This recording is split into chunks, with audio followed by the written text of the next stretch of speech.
السلام علیکم.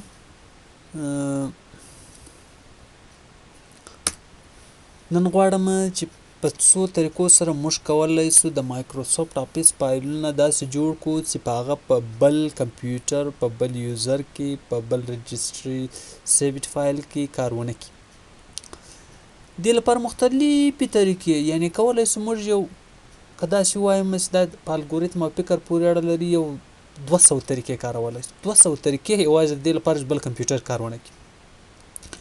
خو لومړۍ طریقه نن درته کاروم، بیا سبا انشاءالله داسې طریقې نور پسې کاروم. تر ټولو ایډوانس طریقه بیا ريجیټیټ د ځکه هلته انکریپټډ ډیټا به ږدو، ځکه ډیټا به داسې طریقه باندې ږدو څوک یې هلته ونه وایي انکریپټ کوو به، یعنې مکس کوو به له نوره ډیټا سره.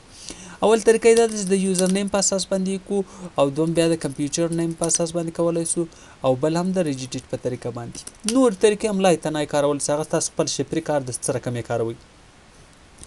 د یوزر نیم څوړ به یو کمپیوټر یوزر مقایسه کوو چې په دې یوزر کار مه کوه. موږ به دلته راځو، مثال موږ به د چا یوزر د هغه د ویریبل په اساس چې کوو، لکه دا یو ویریبل د یوزر نیم هغه محمد موږ ته ښیي، که دا احمد بیا به احمد ښیي، که خالد به ښیي، ځکه دا چې دا له موږ سره د سیسټم ویریبل کې ده، لکه سیسټم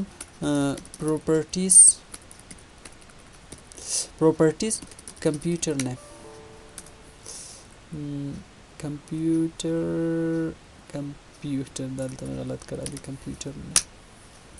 دا کمپیوټر نیم ده که نه ده، کمپیوټر نیم ده، او د یوزر نیم په اساس باندې کولی شو. نو موږ به څه رقم کوو دا کار؟ موږ به د یوزر نوم مقایسه کوو له بل چا سره. آیا موږ چې کوم یوزر ورته ویل چې په محمد یوزر کې تنا کار کوي، په نورو کې د کار نه کوي، آیا دا کار څه رقم بندیز لګوي؟ دا 2 رقم سکیورټي ورته لګوو. یو موږ کولی شو یوزر ته ډیټا ویو کو، یعنی هغه ریډ کړي د موږ ډیټا، اما له هغه نه کاپي نشي کولی، په هغه کې ډیلیشن نشي کولی، نور داسې بندیزونه لګوو. یو یوزر داسې بندوو چې موږ هغه له اوپن څخه بندوو چې بیخي هغه تر اخلاص هم نشي. موږ به دا ده چې باید که چیرې یوزر محمد نو هغه ته دې راخلاصېږي او پاسورډ دې نه غواړي، که چیرې یوزر بل څوک نو هغه ته دې نه راخلاص شي خو ځینې لاک کېږي، بندیږي دي. او انشاءالله لکه ما د ایکسل د وورډ هغه ویډیو اپلوډ کړی وي چې پاسورډ څنګه متولی شو، دا ځل په دې پورې د وی بی ای پاسورډ مته دا طریقه درته کاروم، هغه اگزا ایډیټر ته ضرورت لري، نو که ایډوانس سیستم لري. فار ایگزامپل الټ اف 11 وامه او بیا وی بی ای راخلاصوم، او په وی بی ای کې په دیسک وربوک د اوپن ایونت باندې کله اوپن کیږي نو په دې ایونت کود ورته کوم. فار ایگزامپل موږ سره دلته د الکالت چې موږ سره ویریبل نو د سیستم ویریبل نه کنه، ما درته ویل دا خو د سیستم دلته موږ سره ویریبل نه پراته دي پراپرټي کې، او دلته سیستم کې، او بیا دلته ویریبل نه دي، دا ټول ویریبل نه دي. دا د انوایرنمنت د ایکسل د اپلیکیشن دا یو ښه ټاپ میتھډ د چې هغه موږ ته د سیستم ویریبل اوپن کولی شي. مثال زه میسج بوکس، زه دا یوزر پیلن ګورم، دا څوک د یوزر میسج بوکس راته راکړه که نه، او ورته وایم انوایرنمنت سټرینګ ټایپ کې راته راکړه، او یوزر نیم راته راکړه، او دا څنګه کوم رنګ کوم؟ ما ته به د یوزر نیم وښیي محمد. نو زه د دې لپاره یو ویریبل اخلم، دا مې از سټرینګ ټایپ اخلم، دا مې sh as worksheet sh equal to this workbook dot sheet 1. صحیح. د دې دوړو نه مې دې ته مې یو ویریبل واخیست او دې ته مې اوبجیکټ ا مساوي کله چې سره انور ټیکسټ ټایپ کې ورته اچوم که نه، او ورته یوزر نیم دا خو به دې ته ولوېږي که نه. کله چې دا ولوېدو نو موږ چې کوو آیا دا اوپن کېږي دا یوزر اوس محمد ده که بل څوک ده که نه. یوزر نیم د آفیس سیده دلته چینجېږي که نه، دلته راځو او اکاونټ دلته راځو یوزر نیم محمد، او د ټول پی سي یوزر ډیفولټ هر آفیس ډیفولټ یوزر نیم پورته کوي، ځکه هغه د کمپیوټر په یوزر نیم رخلي. نو زه څنګه کوم؟ اف که چیرې دا مساوي سو له محمد سره، له چا سره؟ محمد سره، دین څه کوه؟ دین دا هېڅ هم مه کوه، یا داسې ورته وایم تر دې وار له مخکې پاسورډ ورکوه، تاسې خپله خوښه رقم طریقې کاروئ. دلته راځم لاک پاسورډ 123 پاسورډ ورته ورکو. اوس خو دا ما سره لاک ده که نه، په دې شیټ کې څنګه کار نه را سره کوي، هر څه لاک سوه. هر څه لاک دی هغه پروټیکټ دي. نو زه به څه ورکوم؟ زه به ورته وایم بیا نو که چیرې محمد نو هغه ته انلاک کېږه ان پروټیکټ که او پاسورډ ویریبل یې ارګومنټ یې داسې کوم چې ورته وایم 1 2 3 else sh ډاټ پروټیکټ کوئ او هغه پاسورډ هغه ته اچوه چې ورته اچوه 1 2 3 and if که چیرې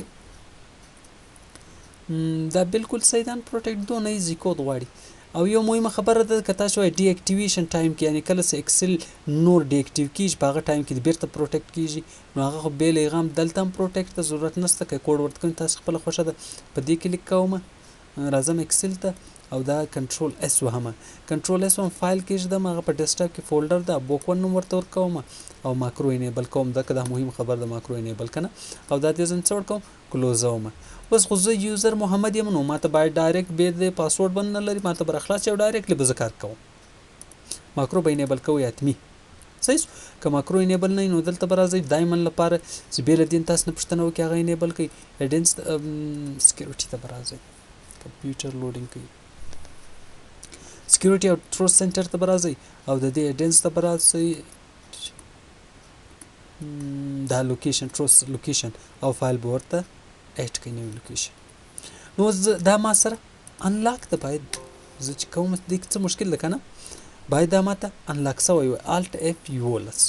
زه ورته وایم اف یوزر ایکوال ټو محمد مې غلط لیکلی یوه ای مې اضافه ورکړې ده فقط خلاص او دلته ای غواړي بس خلاص کنټرول اس کوم او کلوزوم او دا سیو کوم